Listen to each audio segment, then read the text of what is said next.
দেখছেন জেলার সারাদিন জয়িতা রয়েছে আপনাদের সঙ্গে। মদ্যপ সিভিক ভলেন্টিয়ারের বিরুদ্ধে পদক্ষেপ কলকাতা পুলিশের। মদ্যপ সিভিক ভলেন্টিয়ারদের নিষ্ক্রিয় করার নির্দেশ সব ডেপুটি কমিশনার এবং জয়েন্ট সিপিদের নির্দেশ। অভিযোগ থাকলেও পদক্ষেপের নির্দেশ দিল কলকাতা পুলিশ কমিশনার। স্মৃতির মোড়ে যে ছবি আপনারা দেখেছেন, যে মদ্যপ অবস্থায় দাদাগিরি সিভিক ভলেন্টিয়ারের, এবং তার এবার যেমনটা জানা যাচ্ছে যে কড়া পদক্ষেপের নির্দেশ দেওয়া হয়েছে কলকাতা পুলিশ কমিশনারের তরফ থেকে।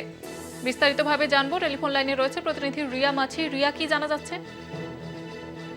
দেখো, তোমাকে জানিয়ে রাখবো যে রীতিমতো জল খোলা হচ্ছে, কারণ এর আগেও আমরা এই আরজিকরের ঘটনায় দেখলাম এই সিভিক ভলেন্টিয়ারের কার্যকলাপ, এবং তারপরে আজকে ফের সিভিক ভলেন্টিয়ার মদ্যপ অবস্থায় আন্দোলনকারীদের মধ্যে ঢুকে পড়ে, এবং এই যে বারংবার সিভিক ভলেন্টিয়ারদের এই মদ্যপ অবস্থায় একের পর এক কার্যকলাপ সামনে আসছে, এই থেকেই কিন্তু রীতিমতো নড়ে চড়ে বসেছে লালবাজার বলাই চলে। কারণ লালবাজারের তরফ থেকে all joint CP, all deputy কমিশনারদেরকে দিয়েছে ইতিমধ্যেই পুলিশ কমিশনার বিনীত গোয়েল। তিনি বলেছেন কি করতে হবে সেই সব সিভিক ভলেন্টিয়ারকে, কারণ হচ্ছে যে তারা যদি মদ্যপান করে, বা তারা হ্যাবিচুয়াল যদি ড্রাঙ্কার হয়, বা তাদের যদি এরকম হিস্ট্রি থাকে যে তারা কর্মরত, অর্থাৎ যখন অন ডিউটি থাকবে সেই অবস্থায় যদি ড্রিঙ্ক করেছে, সেরকম যদি তাদের হিস্ট্রি থাকে, সেক্ষেত্রে কিন্তু তাদেরকে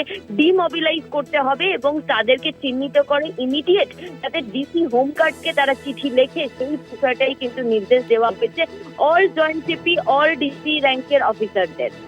ধন্যবাদ জানাবো রিয়া, আমাদের সঙ্গে ছিলেন প্রতিনিধি রিয়া মাঝি। যেমনটা আপনাদের জানাচ্ছিলাম, মদ্যপ সিভিক ভলেন্টিয়ারদের বিরুদ্ধে পদক্ষেপ করার নির্দেশ দেওয়া হয়েছে এবার কলকাতা পুলিশ কমিশনারের তরফ থেকে। যে ছবি আমরা দেখেছি, স্মৃতির মোড়ে মদ্যপ অবস্থায় পড়ুয়াদের আন্দোলন কর্মসূচিতে ঢুকে পড়া এবং আরজিকরের ঘটনাতেও জড়িত সিভিক ভলেন্টিয়ার, এবার কড়া পদক্ষেপ করার নির্দেশ।